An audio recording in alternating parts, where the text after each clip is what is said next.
Okay, I've got it right now. Mr. McCarthy, right? Okay. Going back to some city issues, some complain that PVE codes are not enforced in regard to landscaping, weeds, home maintenance, unfinished construction, etc.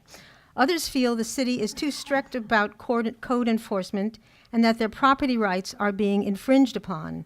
What is your take? Is the current level of code enforcement appropriate, or do we need stricter or looser code enforcement? Mr. McCarthy. The city has limited resources with respect to code enforcement, and I can just see that on the Traffic Safety Committee. In the Traffic Safety Committee, we get complaints about speed. They want speed bumps. They want stop signs. They want crosswalks. And at the end of the day, it really comes down to money. There's only so much you can do. So I think the Parklands Committee needs to work with the City Council and see if we can come out and kind of prioritize what some of the bigger issues are and focus resources towards that. Okay, Ms. Peterson. I agree with Kevin. We only have a part-time code enforcement officer as of right now. And there are a lot of things that we can't, even though we have policies that we need to enforce, we don't have the manpower to get there. So it's utilizing the resources and finding out the priorities and actually going back to council to see if there's anything that, if we're just not enforcing it, why are we actually, keeping that as part of our policy? And on top of that, I think as the demand grows, we might need to appropriate some more money and maybe get a full-time code enforcement officer. It really depends on what the priority of the council is and the priority of our community as well. Okay, Ms. Losey. It seems to me on this, I understand that we have a part-time code enforcement officer, but for me, the issue is just consistency and fairness.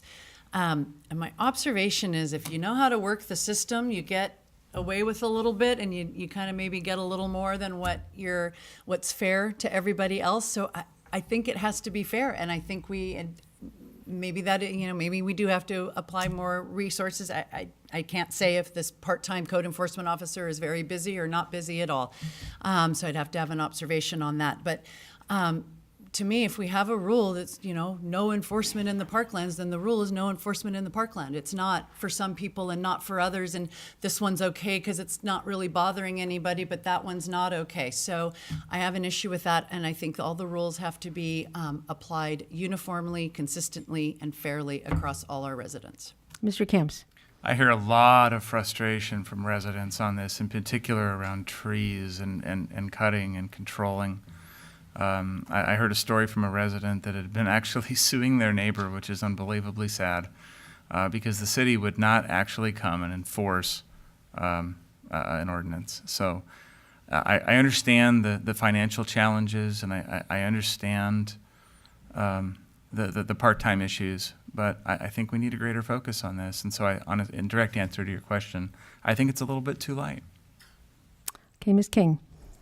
Our policy, which we've instructed for our code enforcement officer, is that there is a tiering or a priority of enforcement issues. So first is safety, second are encroachments, and then third are complaints from other residents. We had a full-time code enforcement officer before the failure of Measure D.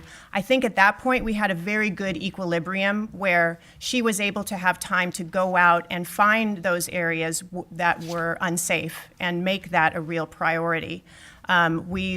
She left, and we did not fill that position for quite some time. Very recently, within just the last couple of months, we now have a new part-time code enforcement officer, not a pensionable position.